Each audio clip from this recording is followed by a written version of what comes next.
En el día de hoy vamos a continuar con el análisis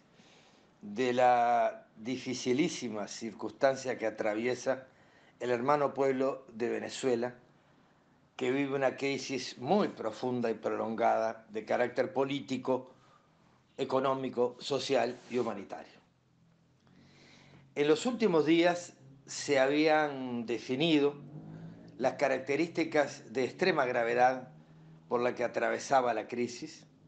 y sobre todo el elemento de acumulación de tensiones con una región que tiene una acumulación de poderosísimas fuerzas armadas venezolanas,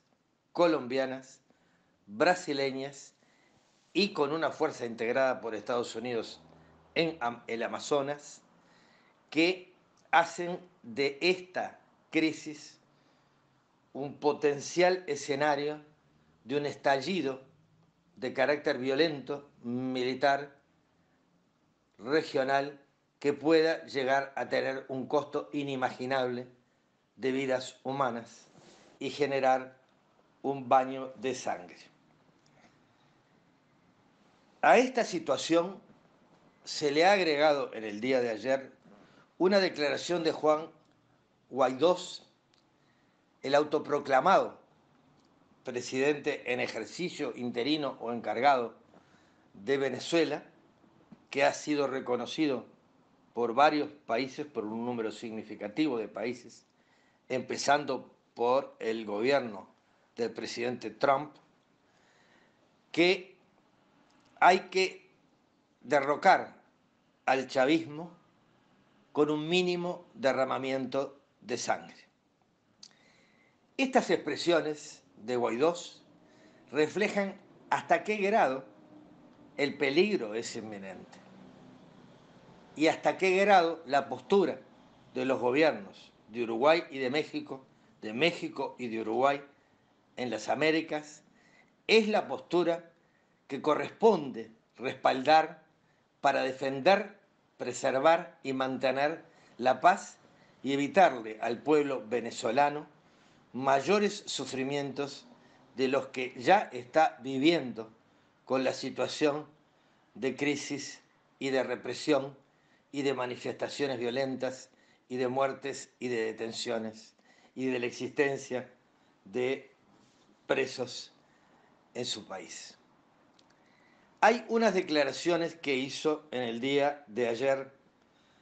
el ex miembro de la Suprema Corte de Justicia de Uruguay, Ricardo Pérez Manrique, expresidente además de la Suprema Corte de Justicia,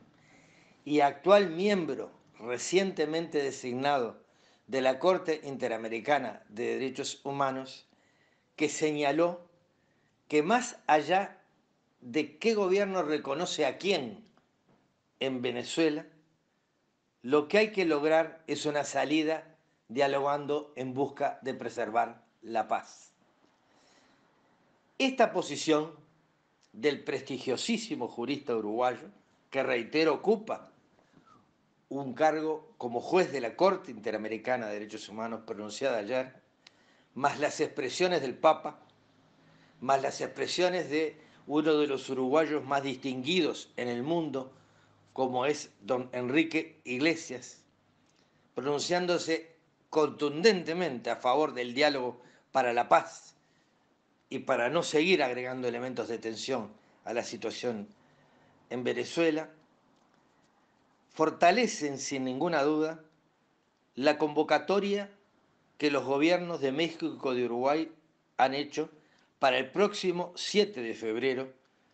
para la Conferencia por la Paz en Venezuela, que tendrá lugar en Montevideo, en la capital de la República Oriental del Uruguay. A nuestro juicio, esta conferencia tiene que estar basada en ese espíritu que han defendido desde el principio los gobiernos de Uruguay y de México, pero que también han sido definidos por este jurista uruguayo. Lo importante es una salida negociada, pacífica y sin derramamiento de sangre, sin mayores sufrimientos a los que ya tiene el pueblo de Venezuela. Yo creo que en este análisis de hoy, la principal reflexión es que todos podamos trabajar, pensar, incluso hasta revisar algunos juicios realizados anteriormente y jugarnos con todas nuestras fuerzas y nuestras capacidades para apoyar esta conferencia por la paz en Venezuela que tendrá lugar en Montevideo el 7 de febrero.